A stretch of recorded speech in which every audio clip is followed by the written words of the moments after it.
Chers amis, bonsoir. Très heureux de vous retrouver pour cette 5e émission, ce mercredi 26 juillet. Et donc, nous progressons bien ensemble dans ce livre qui s'appelle La plus grande des superstitions. Alors, vous avez actuellement l'écho de la partie YouTube que je vais stopper. Tout ça fonctionne bien. Merci à toutes celles et ceux qui vont nous rejoindre ce soir et bienvenue pour cette émission. Alors, en ce qui concerne le son, on nous a signalé que régulièrement dans nos émissions précédentes, il y a 1 ou 2 minutes dans lesquelles le son est très mauvais, métallique. Alors n'hésitez pas à nous le signaler sur le chat. On a essayé de modifier quelques aspects de notre connexion micro, mais on n'est pas du tout sûr que ça va fonctionner comme prévu. Alors je compte sur vous les amis pour nous indiquer l'état du son dans le chat. J'ai désactivé en particulier l'ajustement automatique du gain du micro. J'espère que ma voix est correcte chez vous.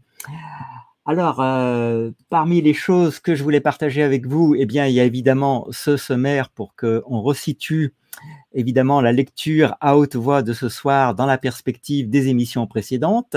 Vous voyez que le 20 juillet, on a démarré la première partie, la superstition la plus dangereuse. On a eu une vue d'ensemble, on a identifié l'ennemi. Dans l'émission numéro 2 de la semaine passée, on a évoqué que le gouvernement n'existe pas, les ramifications de la superstition, tenter de rationaliser l'irrationnel, le mythe du consentement, et puis plus de mythologie, donc davantage de mythologie. Et puis dans l'émission d'hier, on a parlé de l'ingrédient secret, de l'excuse, de la nécessité, et puis on a abordé la partie 2 avec les preuves de l'autorité. On a évoqué à ce propos l'abandon du mythe, pourquoi le mythe est tentant, la religion du gouvernement. Voilà où on en était de cette partie 2 intitulée les preuves de l'autorité. En début d'émission d'hier, je vous ai rappelé cette fiche très intéressante qu'on trouve dans le livre d'Anthony Robbins, Pouvoir illimité, qui vous montre comment sont liés 4 aspects de notre réalité, à savoir nos croyances, les capacités dont nous estimons disposer ou non, et à partir de ces capacités, eh bien, les comportements que ça engendre, baptisés ici sur ce schéma action. Et ces comportements, ces actions engendrent des résultats qui viennent à leur tour renforcer nos croyances. D'un point de vue général, quand nous n'obtenons pas les résultats que nous voulons dans notre vie, eh bien, nous tâchons de modifier nos comportements et c'est ce qu'on nous incite à faire.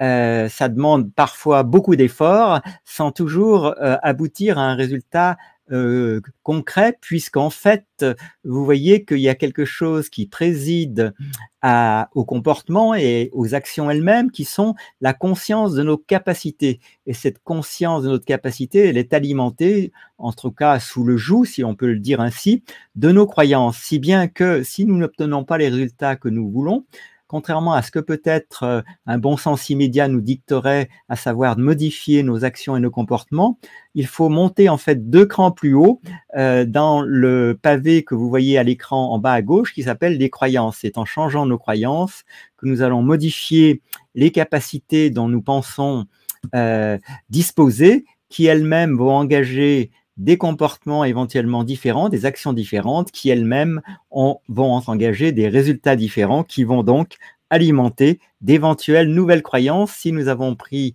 le soin de faire une introspection. Donc voilà le début de l'émission d'hier parce qu'en fait, tout ce livre vient pointer le fondement même de nos gouvernements qui sont une série de croyances en la nécessité d'un gouvernement avec plein d'objections qui ont été traitées dans l'émission d'hier. Donc, je ne vais pas revenir dessus aujourd'hui puisqu'on va continuer la lecture à haute voix. Et à propos de lecture à haute voix, je vous présente cet exercice du docteur Vitos qui s'appelle justement lecture à haute voix.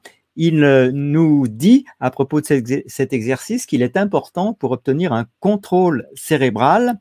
On va avoir comme bénéfice un sentiment de présence, d'être là, d'être soi. On ne peut pas lire à haute voix en pensant à autre chose, en étant ailleurs. C'est un acte conscient qui induit donc une maîtrise de la pensée et c'est un moyen d'expression qui permet de s'affirmer. Alors, bien évidemment, c'est moi qui vais lire pour ce soir le livre à haute voix, mais on va voir que dans les 4 étapes successives pour cet exercice, certaines vous sont accessibles par l'intermédiaire du chat. Première étape, choisissez un passage d'une dizaine de lignes d'un ouvrage apprécié. On va considérer que c'est l'ouvrage dont il est question dans ces émissions, qui est le fameux ouvrage apprécié. Lisez-le d'abord des yeux, puis à haute voix. Nous, on va sauter directement à haute voix en faisant la différence entre les deux lectures. Alors, je vous rappelle à ce propos que vous avez un lien en haut de l'écran qui vous donne, alors là, c'est pas le bon évidemment, vous avez un lien en haut de l'écran qui vous donne la possibilité de télécharger l'ouvrage en utilisant ce lien, du moins les 50 premières pages en français. Donc, vous pourrez faire cet exercice pour vous et chez vous après l'émission. Vous choisirez un passage, comme il est indiqué ici, d'une dizaine de lignes, et puis vous le lirez d'abord des yeux. Ce soir, on va aller directement à la voix haute. Vous serez les auditeurs de cette voix, et quand vous le ferez chez vous, des yeux puis à voix haute, faites bien la différence entre les deux lectures et prenez conscience de la manière dont vous lisez, si vous êtes distrait ou non, si vous comprenez ou non, afin de bien vous rendre compte des différences s'il y en a.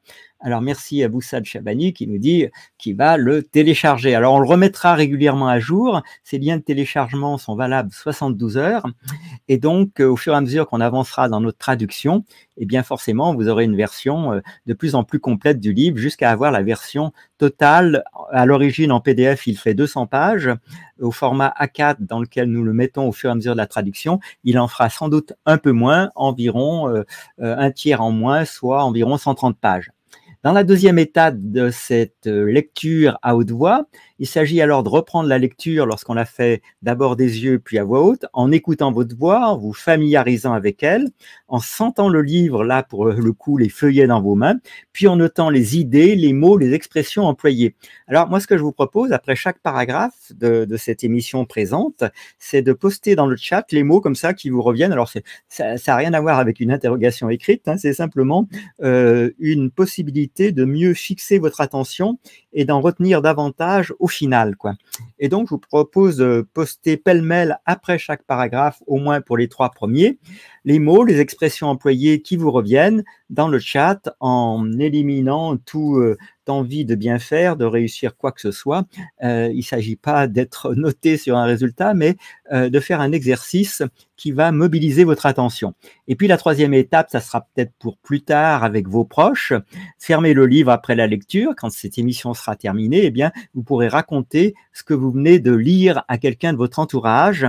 Et puis, vous pourrez également expliquer à cet auditeur, réel ou imaginaire, le passage lu, comme si vous vouliez le discuter avec lui. Et ça sera la 4e étape. Donc nous, ce qu'on aimerait pouvoir appliquer dans ces émissions, celle-ci et les suivantes, c'est la 2e, c'est-à-dire de reprendre la lecture, ça sera de mon fait, en écoutant évidemment ce que je vous raconte, en vous familiarisant avec ma voix, et puis surtout en notant les idées, les mots, les expressions employées dans le chat. Alors, si tout ça est bien compris, eh bien, on va pouvoir entamer le sujet de ce soir. Donc, je vous remets un instant notre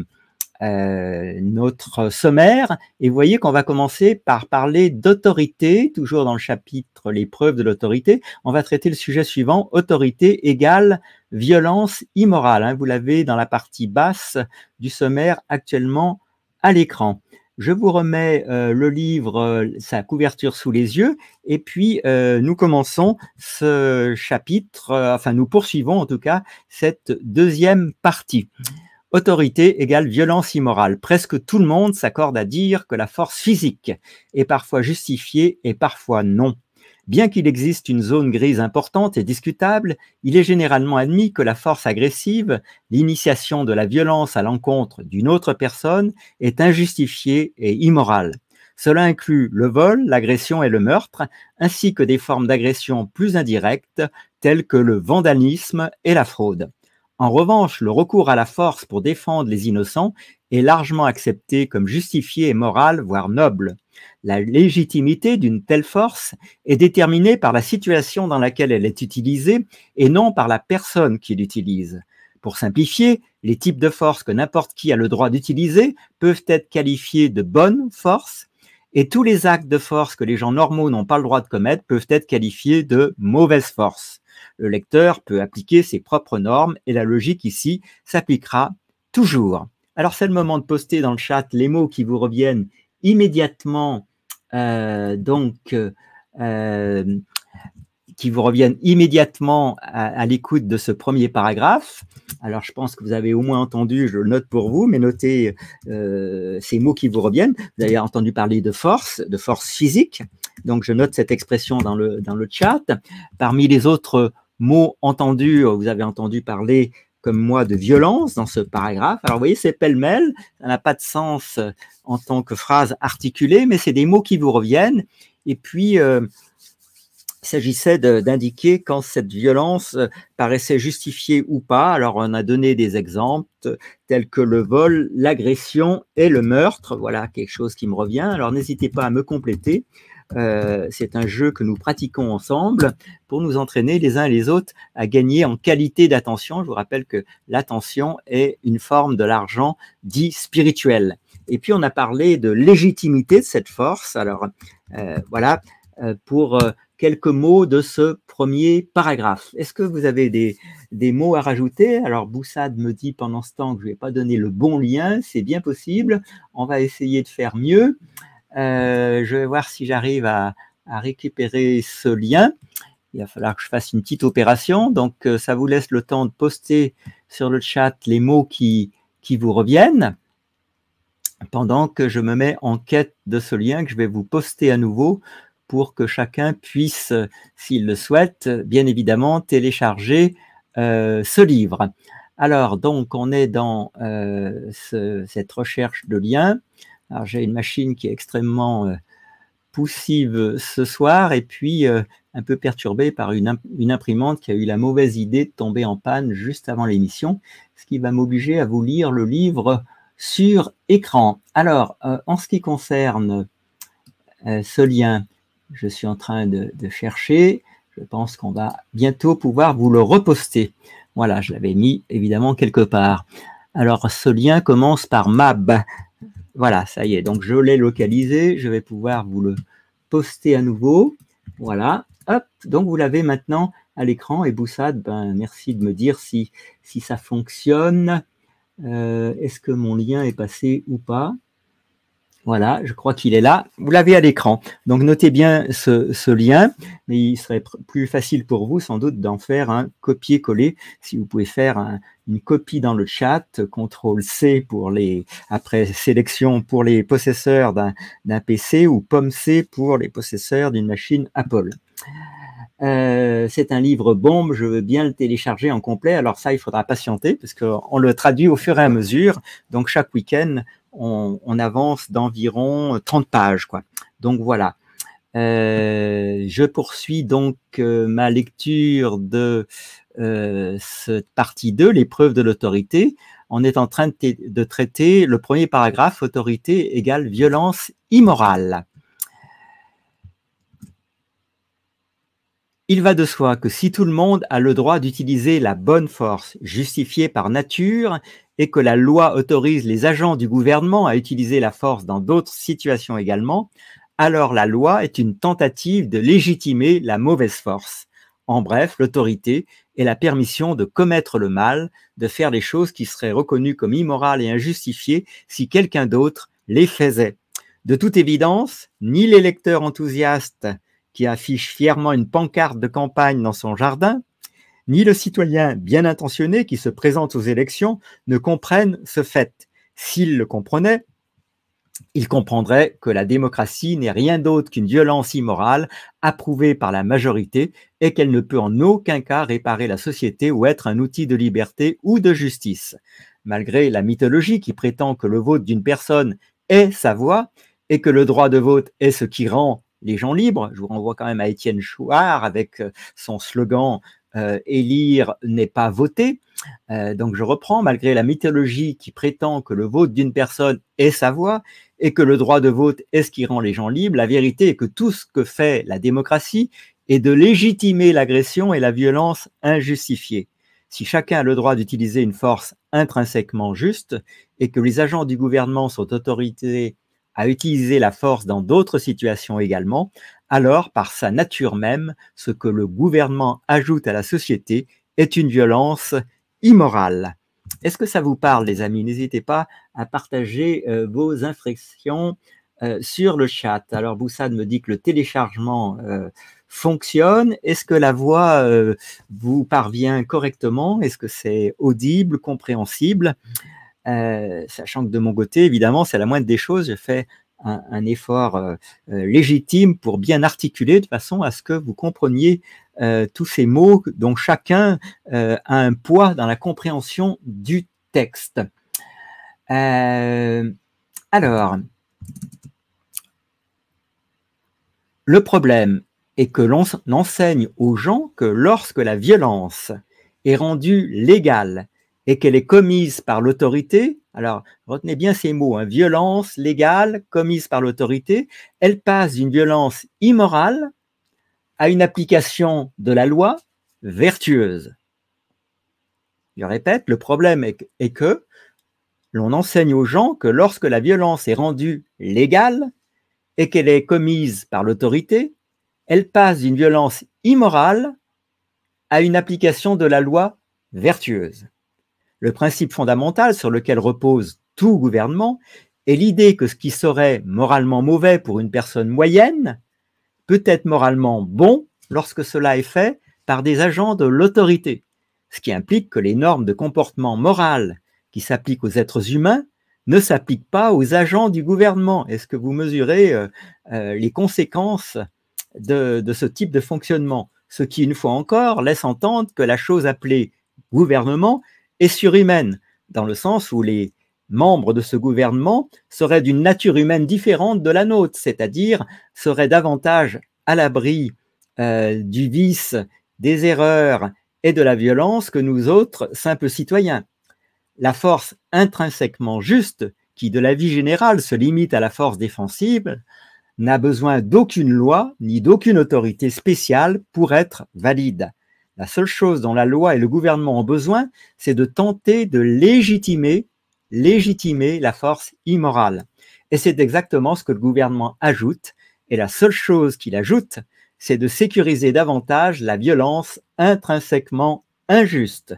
Quiconque comprend cette simple vérité ne prétendra jamais que le gouvernement est essentiel à la civilisation humaine. Alors, je reviens à vous, les amis. Comment ça vous parle, ces éléments? Alors, merci Anselme, ou Anselmo plutôt, de confirmer que tout est OK.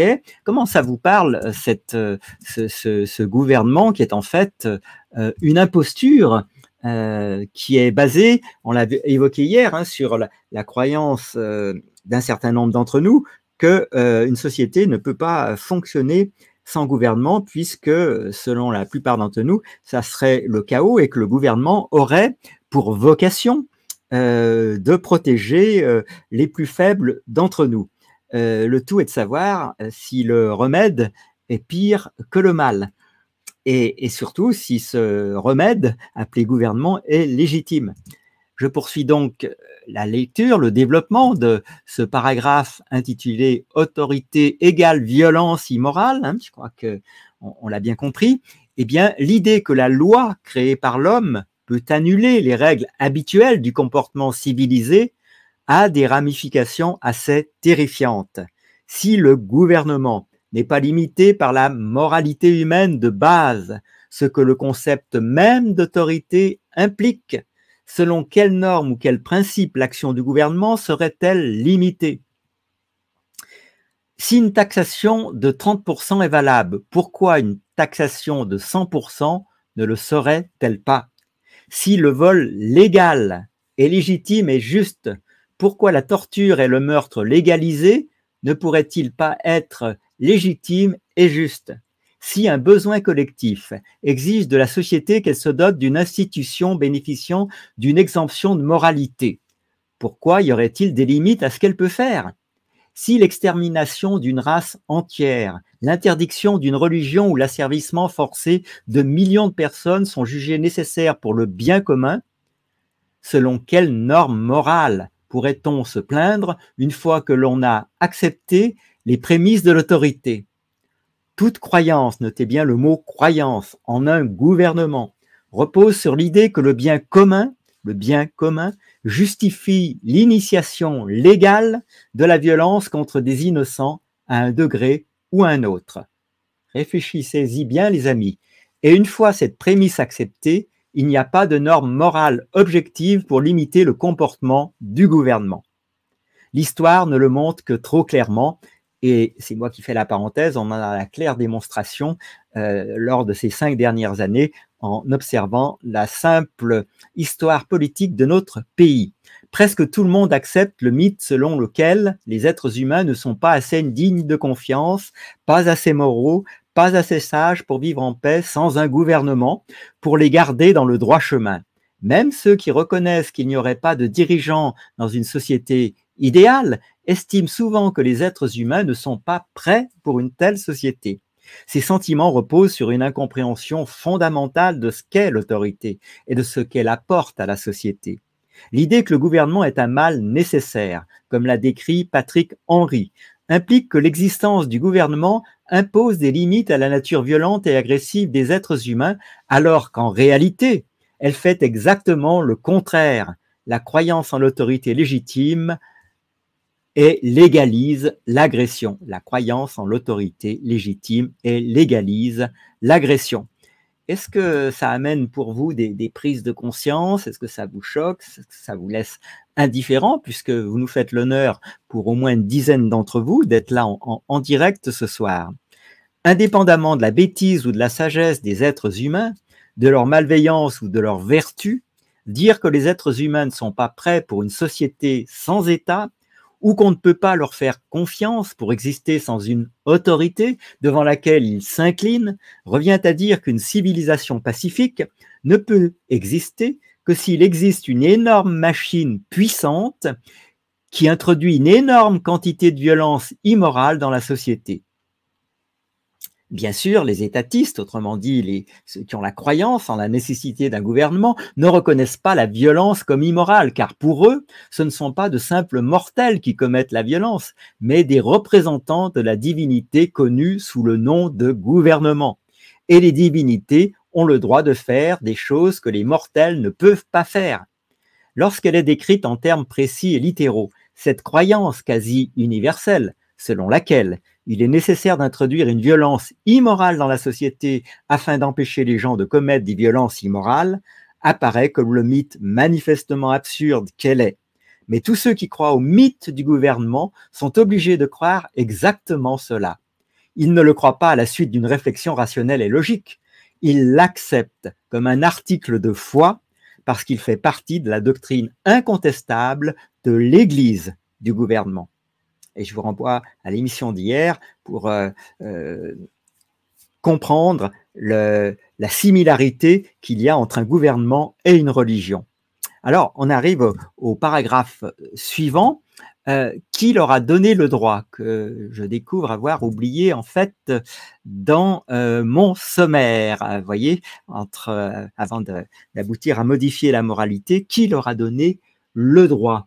Alors, comment ça vous parle tout ça, les amis? En tout cas, merci d'être là, et puis n'hésitez pas à partager ces découvertes, parce que selon Marc Passio, je vous rappelle, comme à chaque émission, que Marc Passio est, entre autres choses, conférencier, et qu'il a produit 5 conférences passionnantes. Je suis en train d'écouter la 5e, et je vous assure que on y apprend beaucoup, beaucoup, beaucoup. Et qu'on a la chance d'avoir la traduction de l'anglais vers le français de chacune de ces 5 conférences sur la chaîne qui mérite bien qu'on rappelle son nom, qui s'appelle Jeanne Traduction. C'est tout à fait audible, facile à comprendre, avec des diapositives superbement bien conçues pour amener tout ce que je vous raconte là en conséquence, c'est-à-dire la conséquence de ce que je vous raconte là, c'est ce que Marc Passio appelle la loi naturelle. Et comme il le recommande lui-même dans la 3e conférence de cette série de 5, évidemment, le livre dont il s'inspire très fortement, et c'est peu de le dire, c'est précisément celui que je suis en train de lire avec vous ce soir. Donc j'espère que ça va vous donner envie de en quelque sorte, faire tous les rapprochements que vous pouvez faire lorsqu'on lit, en quelque sorte, 2 livres simultanément. Alors, le premier, évidemment, c'est pas vraiment un livre, puisque c'est une série de conférences en vidéo, mais en tout cas, faites comme si c'était un livre, et puis demandez-vous quels sont les liens communs entre ce qu'on est en train de lire à chaque émission et ce que vous entendez dans les conférences de Marc Passio. C'est une méthode très efficace pour bien assimiler des sujets un peu pointus comme ceux que nous abordons. Alors, on arrive au paragraphe qui leur a donné le droit. Alors, n'hésitez pas à me signaler en cours de route si des soucis techniques arrivent au niveau du micro, car pour des raisons qui nous échappent, on a eu un peu le même scénario sur 3 émissions de suite. Ça marche très bien pendant un certain temps, et puis sans qu'on y prenne attention, pendant 1 minute, 2 minutes, le son disparaît avant de revenir et de marcher sans dysfonctionner jusqu'à la fin de l'émission. Alors, bonsoir, merci, car je pense profondément que les valeurs thoraïques et christiques, avec les 10 commandements et lois d'amour, sont d'une sagesse parfaite, mais bien sûr, je ne parle pas de religion. Donc, je vous poste quelques instants le message de Rachel, et merci à toi de nous partager ce qui te vient à l'esprit. Je vous rappelle que ces lectures sont basées, lecture active et interactive. Donc, en fait, à l'écoute des mots, eh bien, ça a ou pas des résonances en vous, ça a ou pas des sympathies ou des aversions. Le but n'est pas évidemment d'être d'accord avec ce que nous entendons et nous lisons. Le but est d'évoquer différentes sources d'inspiration qui sont quelque part un moyen de trouver des réponses à tout ce que nous éprouvons, je suppose, tous si nous sommes là, en termes d'injustice dans ce monde et surtout cette sorte de chaos organisé auquel chacun peut assister pour peu qu'il ait envie d'ouvrir les yeux. Alors, je vais donc poursuivre. Qui leur a donné le droit? Il y a plusieurs façons de démontrer que la mythologie, le mot est fort, que l'on enseigne au public sur le gouvernement est auto-contradictoire et irrationnelle. L'une des façons les plus simples est de poser la question. Écoutez bien cette question, je vais même vous la poster dans le chat, comme ça vous donne le temps d'y réfléchir. Comment une personne acquiert-elle le droit de gouverner une autre personne? Comment une personne acquiert-elle le droit de gouverner une autre personne? Voilà la question fondamentale. Les anciennes superstitions affirmaient que certaines personnes étaient spécifiquement ordonnées par un dieu ou un groupe de dieux pour régner sur d'autres. Diverses légendes racontent des événements surnaturels, la dame du lac, l'épée de la pierre, etc., qui ont déterminé qui aurait le droit de régner sur les autres. Je reprends cette phrase que j'ai un petit peu abîmée. Diverses légendes racontent des événements surnaturels, la dame du lac, l'épée dans la pierre, etc., qui ont déterminé qui aurait le droit de régner sur les autres. Heureusement, l'humanité a pour l'essentiel dépassé ces superstitions stupides.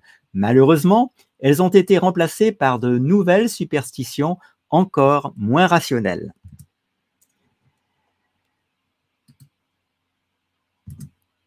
Au moins, les anciens mythes attribuaient à une mystérieuse puissance supérieure la tâche de désigner certains individus comme souverains sur d'autres, ce qu'une divinité pourrait au moins théoriquement faire.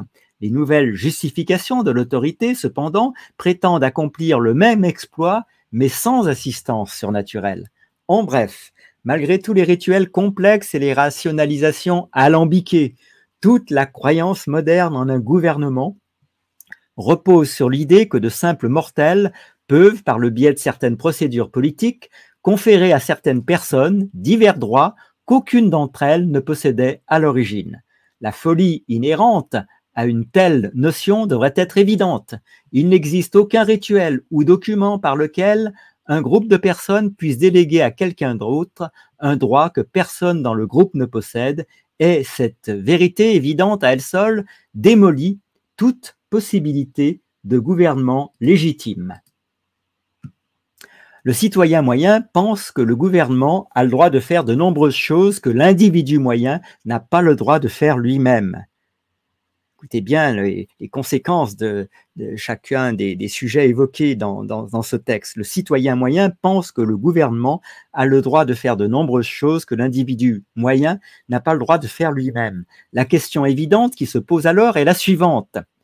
Comment et de qui les membres du gouvernement ont-ils acquis ces droits? Comment et de qui les membres du gouvernement ont-ils acquis ces droits? Comment, par exemple, que l'on parle de vol ou de taxation, les membres du gouvernement ont-ils acquis le droit de prendre de force les biens de ceux qui les ont gagnés? Aucun électeur n'a un tel droit. Dès lors, comment les électeurs ont-ils pu accorder un tel droit aux hommes politiques? Tout l'étatisme moderne repose entièrement sur l'hypothèse que les gens peuvent déléguer des droits qu'ils n'ont pas. Même la Constitution américaine prétendait accorder au Congrès le droit de taxer et de réglementer certaines choses, alors que les auteurs de la Constitution n'avaient eux-mêmes aucun droit de ce type et n'auraient donc pas pu confier ce combat à qui que ce soit d'autre. Alors, est-ce que ça vous parle tout ça? N'hésitez pas à poster vos commentaires au fur et à mesure de l'avancée de l'émission. Parce que chacun a le droit de se gouverner lui-même, il faut le répéter, hein, la souveraineté, c'est une notion bien précise parce que chacun a le droit de se gouverner lui-même, aussi schizophrène que soit cette idée, il peut au moins en théorie autoriser quelqu'un d'autre à se gouverner lui-même, mais un droit qu'il ne possède pas et qu'il ne peut donc pas déléguer à quelqu'un d'autre est le droit de gouverner quelqu'un d'autre. Écoutez bien ça, mais un droit qu'il ne possède pas et qu'il ne peut donc pas déléguer à quelqu'un d'autre est le droit de gouverner quelqu'un d'autre. Et si le gouvernement ne gouvernait que les individus qui ont tous volontairement délégué leur droit de se gouverner eux-mêmes, il ne s'agirait pas d'un gouvernement. Et le nombre de personnes impliquées n'affecte pas la logique. Prétendre qu'une majorité peut accorder à quelqu'un un droit qu'aucun des individus de cette majorité ne possède est tout aussi irrationnel que de prétendre que 3 personnes, dont aucune n'a de voiture ni d'argent pour en acheter une, peuvent donner une voiture à quelqu'un d'autre. Et cette simple vérité, à elle seule, exclut tout gouvernement, car si les membres du gouvernement n'ont que les droits que possèdent ceux qui les ont élus, alors le gouvernement perd le seul ingrédient qui fait de lui un gouvernement, c'est-à-dire le droit de régner sur les autres, c'est-à-dire faire usage d'une autorité. S'il a les mêmes droits et pouvoirs que tout le monde, il n'y a aucune raison de l'appeler gouvernement. Si les hommes politiques n'ont pas plus de droits que vous, toutes leurs exigences et tous leurs ordres, tous leurs rituels politiques, leurs livres de loi, leurs tribunaux, etc., ne sont rien d'autre que les symptômes d'une profonde psychose délirante. Rien de ce qu'ils font ne peut avoir de légitimité, pas plus que si vous faisiez la même chose de votre côté, à moins qu'ils n'aient acquis d'une manière ou d'une autre des droits que vous n'avez pas. Et c'est impossible puisque personne sur Terre et aucun groupe de personnes sur Terre n'aurait pu leur donner de tels droits surhumains. Aucun rituel politique ne peut altérer la moralité. Aucune élection ne peut transformer un acte mauvais en un acte bon. S'il est mauvais pour vous de faire quelque chose, alors il est mauvais pour les membres du gouvernement de le faire. Et si la même moralité qui s'applique à vous s'applique également à ceux qui font partie du gouvernement, si ceux qui occupent des fonctions publiques ont les mêmes droits que vous et rien de plus, alors le gouvernement cesse d'être un gouvernement. Si on les juge selon les mêmes critères que les autres mortels, ceux qui portent l'étiquette de gouvernement ne sont rien d'autre qu'une bande de voyous, de terroristes, de voleurs et d'assassins, et leurs actions sont dépourvues de toute légitimité, de toute validité, de toute autorité. Ils ne sont rien d'autre qu'une bande d'escrocs qui insistent sur le fait que divers documents et rituels leur ont donné le droit d'être des escrocs. Malheureusement, même la plupart de leurs victimes les croient.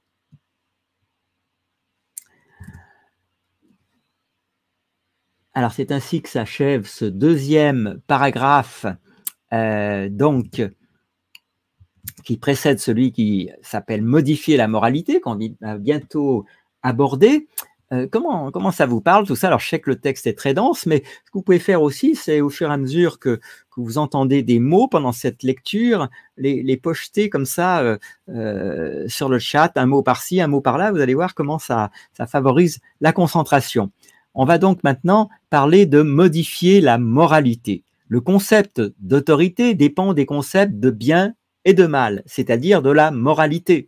Bien faire le lien entre ce mot moralité et ces concepts de bien et de mal. En effet, avoir de l'autorité ne signifie pas simplement avoir la capacité de contrôler par la force d'autres personnes, ce que possèdent d'innombrables voyous, voleurs et gangs qui ne sont pas qualifiés d'autorité. Cela signifie avoir le droit de contrôler d'autres personnes, ce qui implique que les personnes contrôlées ont l'obligation morale d'obéir. Notez bien ce mot, d'obéir, non seulement pour éviter d'être punis, mais aussi parce qu'une telle obéissance, être respectueux de la loi, est moralement bonne et que la désobéissance, enfreindre la loi, est moralement mauvaise. Ainsi, pour qu'il y ait une autorité, il faut qu'il y ait un bien et un mal. La façon dont on définit le bien et le mal, ou ce que l'on croit être la source de la moralité, n'a pas d'importance particulière dans le cadre de cette discussion. Utilisez vos propres définitions, et la logique s'appliquera toujours. Si le concept d'autorité nécessite l'existence du bien et du mal, il est également entièrement exclu par l'existence du bien et du mal. Une simple analogie prouvera cette affirmation apparemment étrange. Les lois mathématiques sont une partie objective et immuable de la réalité. Si vous ajoutez 2 pommes à 2 pommes, vous obtiendrez 4 pommes. Ceux qui étudient les mathématiques cherchent à mieux comprendre la réalité, à apprendre sur ce qui existe déjà. Une personne qui entrerait dans le domaine des mathématiques avec l'objectif déclaré de modifier les lois mathématiques serait considérée comme folle, et ce, à juste titre. Imaginez à quel point il serait absurde qu'un professeur de mathématiques proclame « Je décrète par la présente que désormais 2 plus 2 sont égaux à 5 ». Il ne se contente pas d'observer le monde et d'essayer de déterminer au mieux ce qui est bien et ce qui est mal, ce que chaque individu devrait et doit faire pour lui-même. En d'autres termes, comme le professeur de mathématiques fou qui pense pouvoir par simple déclaration faire en sorte que 2 plus 2 soit égaux à 5, les hommes politiques parlent et agissent comme s'ils étaient la source de la moralité, comme s'ils avaient le pouvoir d'inventer par le biais de la législation ce qui est bien et ce qui est mal, comme si un acte pouvait devenir mauvais simplement parce qu'ils l'ont déclaré illégal. Comment ça vous parle, les amis? Moi, je trouve vraiment ce texte très, très éclairant à de nombreux titres. Qu'il s'agisse de mathématiques, de morale ou de quoi que ce soit d'autre, il y a une énorme différence entre essayer de déterminer ce qui est vrai et essayer de dicter ce qui est vrai. La première est utile, la seconde est insensée. Et c'est cette dernière que les membres du gouvernement prétendent faire tous les jours. Dans leur législation, les hommes politiques ne se contentent pas d'exprimer la manière dont ils pensent que les gens devraient se comporter sur la base de normes morales universelles. N'importe qui a le droit de dire « je pense que faire telle chose est mal et que faire telle autre est bien », mais personne n'appellerait de telles opinions des lois. Au contraire, le message des hommes politiques est le suivant: nous rendons cette chose mauvaise et cette chose bonne. En bref, chaque législateur souffre d'un complexe de Dieu profondément délirant qui l'amène à croire que par le biais de rituels politiques, il a réellement le pouvoir avec ses collègues législateurs de changer le bien et le mal par simple décret. Ça ne vous rappelle pas un certain nombre de choses qu'on est en train de vivre ou qu'on vient de vivre, les amis? Les mortels ne peuvent pas plus modifier la moralité qu'ils ne peuvent modifier les lois mathématiques. Leur compréhension de quelque chose peut changer, mais ils ne peuvent pas, par décret, changer la nature de l'univers. Personne de sain d'esprit n'essaierait de le faire. Pourtant, c'est ce que chaque nouvelle loi, adoptée par les politiciens, prétend être un changement de ce qui constitue un comportement moral. Et aussi idiote que soit cette notion, elle est un élément nécessaire à la croyance dans le gouvernement. L'idée que les masses sont moralement obligées d'obéir aux législateurs, que désobéir, enfreindre la loi, est moralement mauvais, non pas parce que les ordres des politiciens correspondent aux règles objectives de la moralité, mais parce que leurs ordres dictent et déterminent ce qui est moral et ce qui ne l'est pas. Comprendre le simple fait que les simples mortels ne peuvent pas transformer le bien en mal ou le mal en bien suffit à désintégrer le mythe du gouvernement. Quiconque comprend pleinement cette simple vérité ne peut continuer à croire au gouvernement, car si les hommes politiques ne disposent pas d'un tel pouvoir surnaturel, leurs ordres n'ont aucune légitimité inhérente et ils cessent d'être une autorité.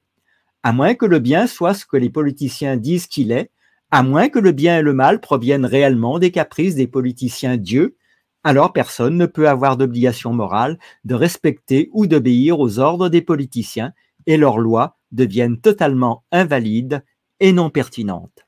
En bref, si le bien et le mal existent, quelle que soit la définition que l'on souhaite donner à ces termes, alors les lois du gouvernement sont toujours illégitimes et sans valeur. Toute personne est, par définition, moralement obligée de faire ce qu'elle pense être juste. Si une loi lui dit de faire autrement, cette loi est intrinsèquement illégitime et doit être désobéie. Et si une loi coïncide avec ce qui est juste, la loi n'est tout simplement pas pertinente. La raison, par exemple, de s'abstenir de commettre un meurtre est que le meurtre est intrinsèquement mauvais. Le fait que des hommes politiques aient adopté ou non une législation déclarant que le meurtre est mauvais, qu'il l'ait ou non interdit, n'a aucun effet sur la moralité de l'acte. La législation, quoi qu'elle dise, n'est jamais la raison pour laquelle une chose est bonne ou mauvaise. Par conséquent, même les lois interdisant des actes répréhensibles tels que l'agression, le meurtre et le vol sont illégitimes. Si les gens ne devraient pas commettre de tels actes, c'est parce que les actes eux-mêmes sont intrinsèquement mauvais, et non pas parce que des lois créées par l'homme disent qu'ils sont mauvais. Et s'il n'y a pas d'obligation d'obéir aux lois des hommes politiques, alors par définition, ils n'ont pas d'autorité.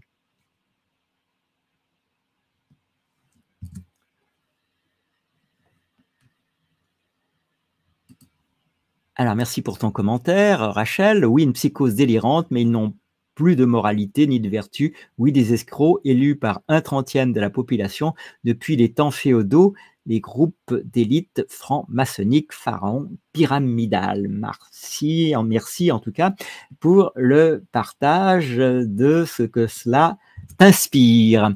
Là, on voit que dans ce livre, c'est l'existence même du gouvernement et non pas le fait de savoir s'il est bon ou mauvais qui est discuté.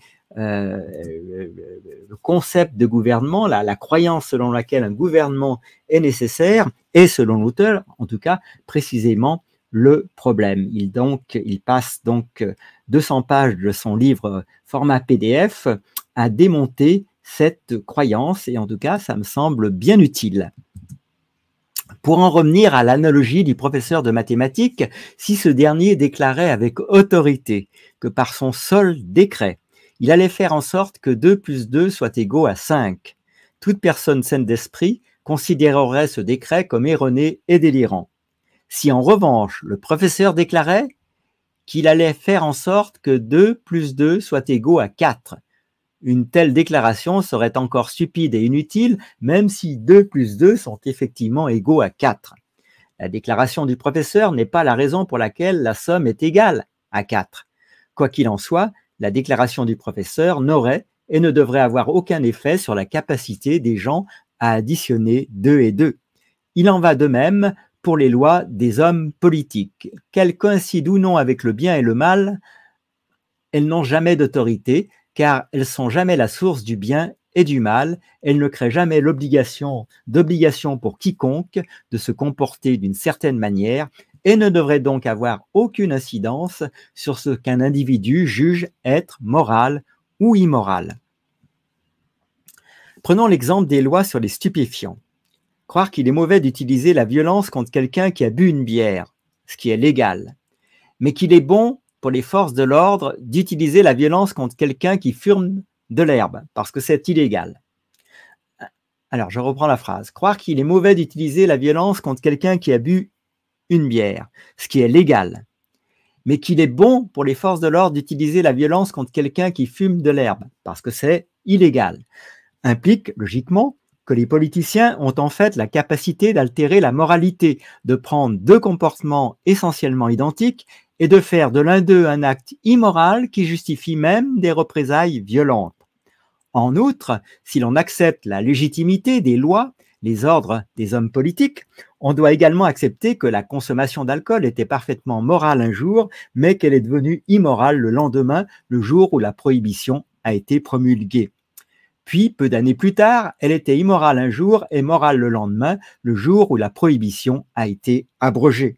Même les dieux de la plupart des religions ne revendiquent pas le pouvoir de modifier et de réviser constamment leurs commandements, de changer régulièrement ce qui est bien et ce qui est mal. Seuls les hommes politiques revendiquent un tel pouvoir. Chaque acte de législation implique une telle folie, l'idée qu'un jour un acte pourrait être parfaitement permis et que le jour suivant, le jour où il serait hors la loi, il serait immoral. Alors j'espère que vous êtes toujours bien là avec nous dans cette compréhension fondamentale de ce livre. Je vous remonte la couverture intitulé The Most Dangerous Superstition, qu'on peut traduire soit par la superstition la plus dangereuse ou la plus dangereuse des superstitions de Larken Rose. On va aborder la dernière partie de cette émission. On en est actuellement à 45 minutes. Dites-moi si vous avez constaté ou pas des variations dans la qualité du son ou si le problème pour aujourd'hui semblerait réglé. Vous voyez que c'est une lecture très dense. Alors, on a une calibration pour chaque émission de 10 à 12 pages, en évidemment terminant les paragraphes entrepris pendant l'émission, de façon pour plus de facilité de compréhension. Et donc, on va aborder ce dernier paragraphe pour aujourd'hui, qui s'appelle « L'inévitabilité du jugement ». En tout cas, je ne peux que remercier tous ceux qui regardent également ces émissions en replay.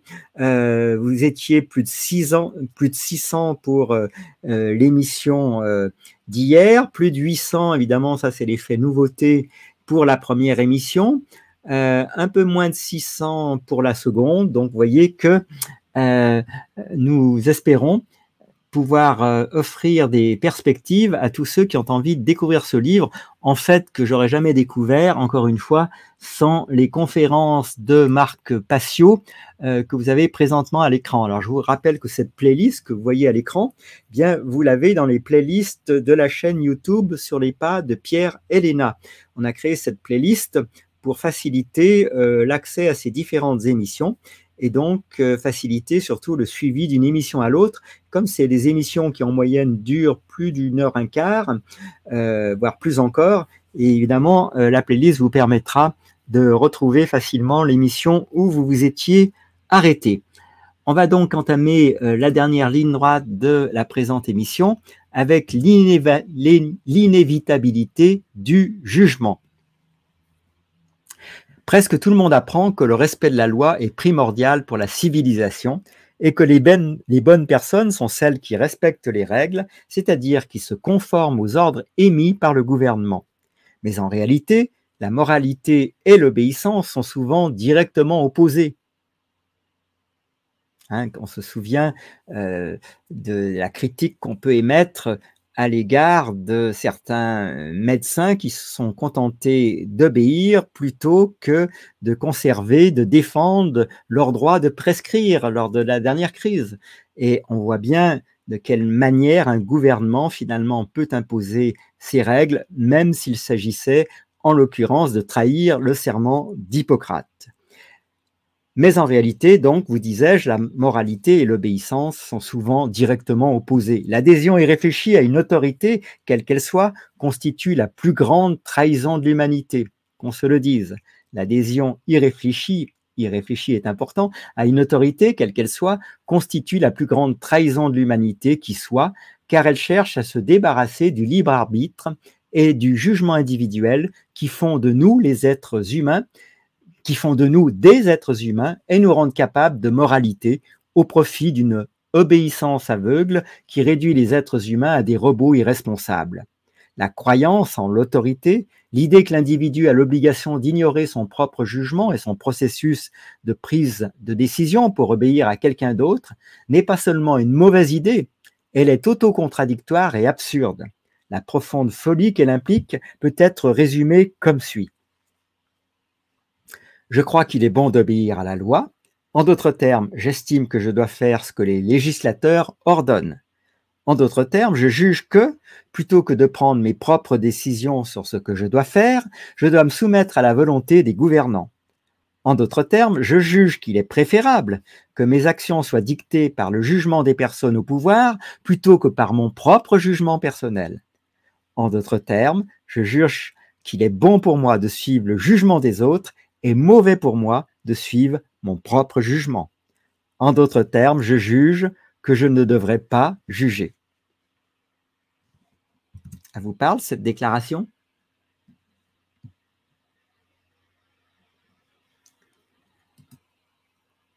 Simplement un libre arbitre qui non plus sous peine d'être radié.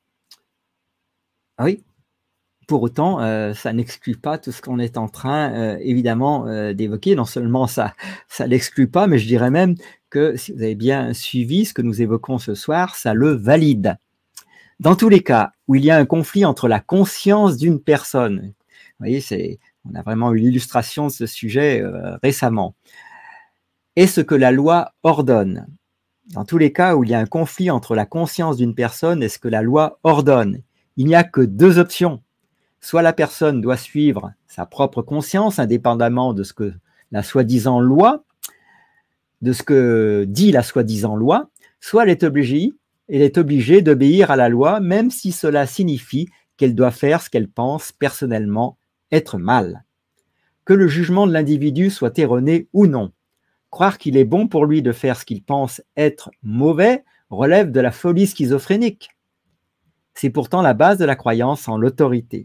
Si l'on comprend que chaque individu est obligé, à tout moment et en tout lieu, de faire ce qu'il pense être juste, alors il ne peut avoir aucune obligation morale d'obéir à une autorité extérieure. Encore une fois, si une loi coïncide avec le jugement de l'individu, la loi n'est pas pertinente. Si en revanche la loi est en conflit avec son jugement individuel, alors la loi doit être considérée comme illégitime. Dans tous les cas, la loi n'a pas d'autorité. On ouvre une parenthèse qui comprend tout un paragraphe mis entre parenthèses. L'obligation d'obéir à une autorité n'est pas la même chose que le fait de modifier volontairement son comportement dans l'intérêt d'une coexistence pacifique.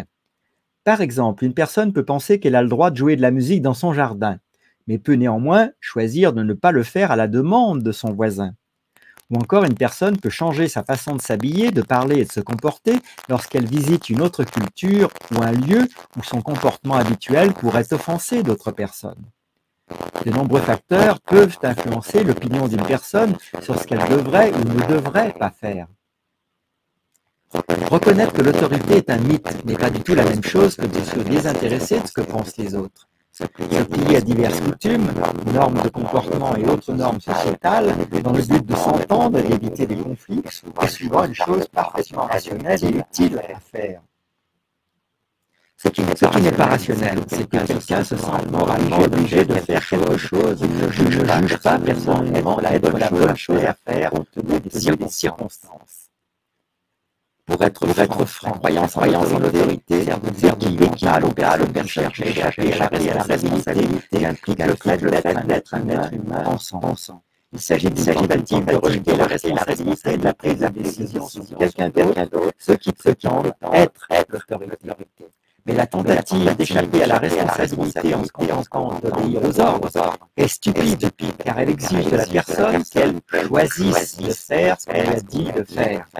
Même ce qui apparaît comme une obéissance aveugle est toujours le résultat du choix de l'individu d'être obéissant. Il n'est pas possible de ne rien choisir ou, comme le dit le groupe Rush, RUSH, dans sa chanson Free Will, si vous choisissez de ne pas décider, vous avez quand même fait un choix. L'excuse « je n'ai fait qu'obéir aux ordres » permet d'éluder le fait que la personne a d'abord dû décider d'obéir à l'autorité. Même si une autorité proclame « vous devez m'obéir », comme d'innombrables autorités contradictoires l'ont prétendu, l'individu doit encore choisir laquelle croire le cas échéant. Le fait que la plupart des gens ne réfléchissent guère à ces questions ne change rien au fait qu'ils avaient la possibilité de ne pas obéir et qu'ils sont donc entièrement responsables de leurs actes, précisément la responsabilité dont ils voulaient que l'autorité les libère. Il est impossible de ne pas juger, il est impossible de ne pas faire de choix. Prétendre que quelqu'un ou quelque chose d'autre a fait ses choix à sa place, qu'il n'a joué aucun rôle dans la décision et qu'il n'est donc pas responsable du résultat est totalement insensé. L'obéissance loyale à l'autorité, bien que présentée par beaucoup comme une grande vertu, n'est en réalité rien d'autre qu'une tentative pathétique d'échapper à la responsabilité d'être humain et de se réduire à une machine irréfléchie, amorale et programmable. Chacun, à tout moment, fait ses propres choix et est personnellement responsable de ses choix.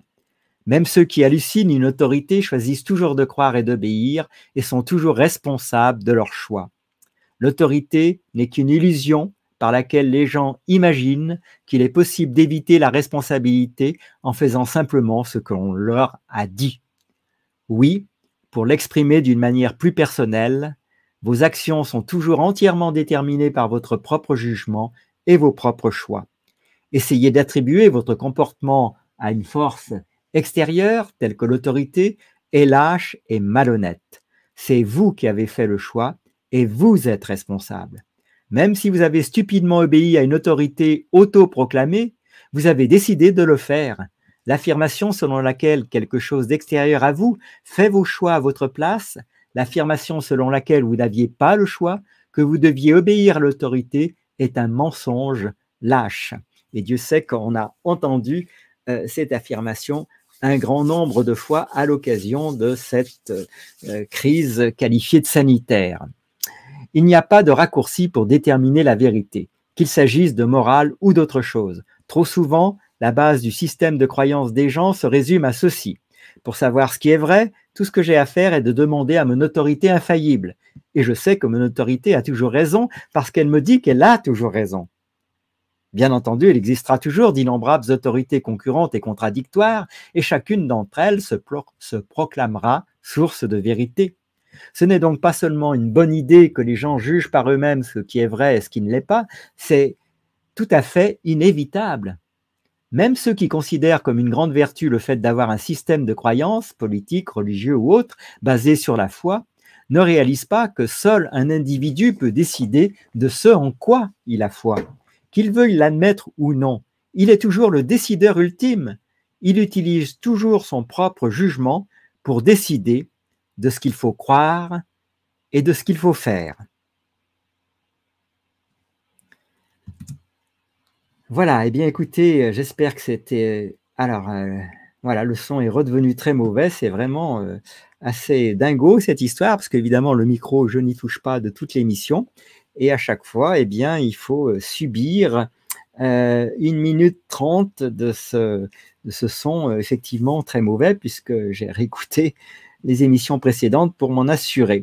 Alors, Erwin me dit que c'est mieux parce qu'effectivement, au bout d'1 minute 30, ça revient, mais ça oblige à mettre à chaque fois le timing dans le commentaire et puis surtout, ça abîme cette émission qu'on s'efforce de rendre les plus audibles possibles, vous le comprenez bien. En tout cas, merci à toutes et à tous pour votre participation de ce soir, en particulier à Rachel, à Boussad Chabani, à Anselmo P, et puis à Erwin Evar, merci d'avoir été avec nous jusqu'au bout ce soir. Et puis, je vous donne rendez-vous dès demain. Alors, ça sera un petit peu plus tôt, demain jeudi. Rendez-vous donc à 20h pour la suite de cette émission. Et donc, on abordera demain l'émission donc numéro 5. Alors, si j'arrive à ouvrir le sommaire que j'ai réservé à ces émissions, eh bien, je vais tâcher de vous donner un avant-goût de ce que sera cette émission numéro 5 pour demain. Alors, est-ce que c'est le bon sommaire, puisque je suis obligé d'adapter pour StreamYard un format un peu différent. Alors, cette émission numéro 5, donc, qui a lieu demain, eh bien, on va aborder la 3e partie qui comprendra de nombreuses sous-parties. Donc, cette troisième partie s'intitule « Les effets de la superstition ». Et dès demain, on abordera deux sous-parties qui sont qualifiées de A et de B. A est les effets du mythe sur les maîtres, et B, comme vous vous en doutez, est les effets du mythe sur les exécutants. Donc, en introduction, avant d'aborder ces sous-parties, on parlera effectivement des effets du mythe de manière générale, et puis après, on l'appliquera à différents sujets. Donc, dans le sujet « Les effets du mythe sur les maîtres », on évoquera le droit divin de l'homme politique, et puis dans les effets du mythe sur les exécutants, eh bien, on évoquera le fait de suivre les ordres. Comme vous le verrez ou comme vous l'écouterez dans les conférences de Marc Passio, dont je vous ai parlé maintenant à de nombreuses reprises, évidemment, vous retrouvez la mise en conférence, en quelque sorte, de ce livre. Donc, on voit à quel point il l'a inspiré, et tout particulièrement ces sujets de demain, dans la conférence, vous voyez, numéro 4, hein, si vous les prenez depuis le haut vers le bas, vous voyez la loi naturelle 4/5, eh bien, vous verrez que c'est directement inspiré de la lecture que nous sommes en train de faire. Quoi qu'il en soit, je vous remercie d'avoir partagé ce temps si important avec nous pour comprendre cette illusion qu'est un gouvernement, pour comprendre que son seul fondement est la croyance de tout un chacun en sa nécessité et en sa légitimité.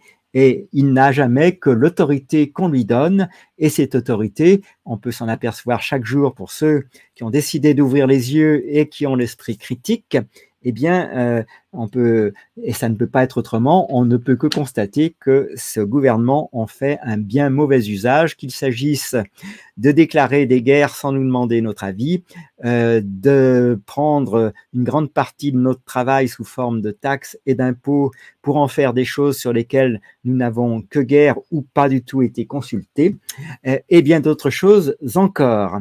Eh bien, écoutez les amis, passez une excellente fin de soirée. Je vous donne rendez-vous, donc, notez bien l'heure, jeudi 27 juillet à 20 h. Et je vous remercie en tout cas de donner votre attention et votre temps à ce livre ô combien fondamental. À tout bientôt les amis, et merci de votre présence pour cette émission.